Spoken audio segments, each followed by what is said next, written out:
1 மணி அளவில் திருநெல்வேலி மாவட்டம் நாங்குநேரி தாலுகாவைச் சேர்ந்த வாகவலத்தைச் சார்ந்த தீபக்ராஜ் என்ற சகோதரர் தன்னுடைய உறவினர்களோடு கேடிஸ் நகர் அருகே உள்ள ஒரு உணவு விடுதியில் அவர் உணவு அறிந்து கொண்டு வெளியே வருகிற பொழுது அடையாளம் தெரியாத 6 நபர்கள் அவருடைய கொடூர ஆயுதங்களோடு தாக்கி படுகொலை செய்யப்பட்டிருக்கிறார். ஒரு படித்த இளைஞர் இன்று படுகொலை செய்யப்பட்டிருக்கிறார்.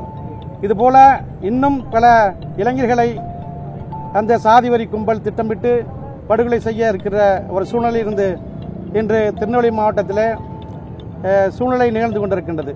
தமிழக அரசு உடனடியாக அந்த குற்றவாளிகளை கைது செய்து அவர்களுக்கு கடுமையான தண்டனையை பெற்றுத்தர வேண்டும். இதுபோன்ற சம்பவங்கள் மேலும் தமிழகத்திலே நடைபெறக்கூடாது என்று சமூக மக்கள் சார்பாக இந்த கோரிக்கை வைக்கிறோம்.